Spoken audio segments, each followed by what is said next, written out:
Bonjour à tous, alors aujourd'hui on va voir comment optimiser la succession des neveux et nièces de Mark Blursky, puisque dans une vidéo récente il a évoqué la fiscalité française sur la succession sur les tranches hautes.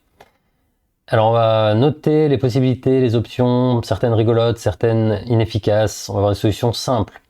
Alors crypto-monnaie, solution 1, alors ça je vais noter 1 sur 10 parce que si sa famille est résident en France, ça ne résout pas le problème. Donc la crypto-monnaie chez un notaire en France ou à l'international avec la phrase clé. Bon, s'ils sont en France, on est un peu dans la zone grise, ça ne fonctionne pas en théorie, quoi. Donc je vais pas le notifier comme une solution, à moins de le coupler avec une autre solution qu'on va voir plus tard.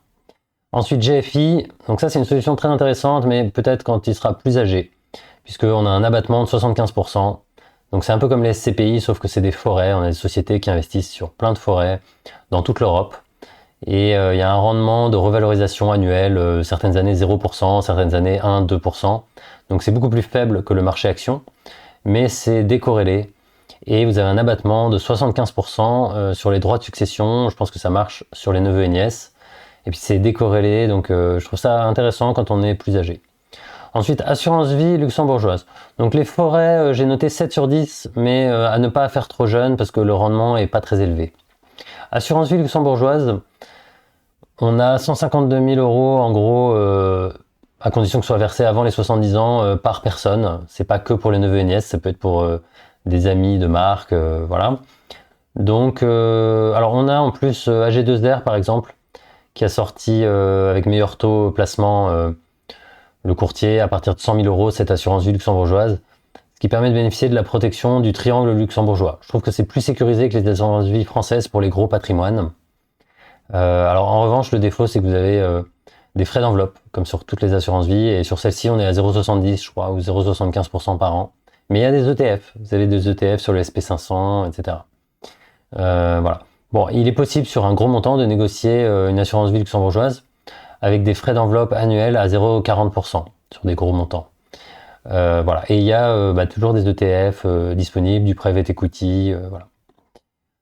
Donc moi je mets ça comme étant une bonne solution malgré les frais d'enveloppe, 9 sur 10. Solution 4, migration, rémigration. Donc ça demande un engagement très fort de la famille de Mark. Ils doivent le rejoindre à Pattaya ou à Chypre ou dans un pays qui soit fiscalement gentil, ce qui n'est pas le cas de la France. Mais si la destination est bien choisie, pour moi c'est 10 sur 10. Démembrement sur ces appartements, c'est une solution pas géniale. Je mets 2 sur 10 parce que sur les neveux et nièces, c'est un montant extrêmement faible en fait. Donc allez, je vais même mettre 1 sur 10. 8 000 euros par neveu et nièce, alors sauf s'il en a beaucoup, tous les 15 ans, donc c'est très limité, donc c'est pas vraiment une solution. Bon. Notaire à l'international, ça en soi c'est pas une solution pour résoudre à la question que j'ai posée, mais je trouve que c'est quand même intéressant d'avoir un notaire, surtout s'il revend ses appartements à Paris. Pourquoi s'obliger à avoir un notaire en France? Donc ça c'est bonus. Et moi je trouve qu'avoir un notaire basé dans un pays francophone, ça peut être en Suisse, à Genève, est-ce que c'est une possibilité? C'est à creuser.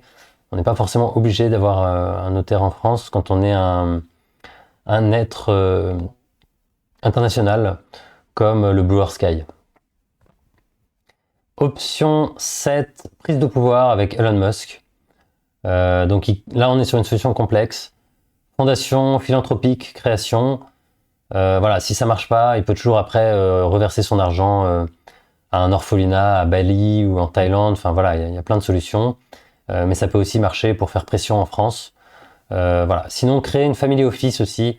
Donc ça, c'est ce que souhaite faire Théophile Hélier dans le cadre d'un mariage, d'une famille. Donc ça, c'est intéressant de créer une family office quand on a un très gros patrimoine. Voilà, et faire du lobbying fiscal.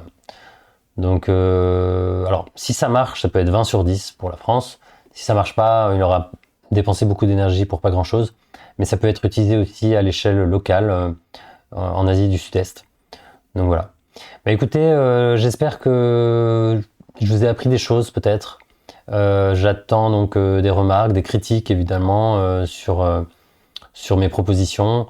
Voilà, je vous souhaite une très bonne journée et je vous dis à bientôt.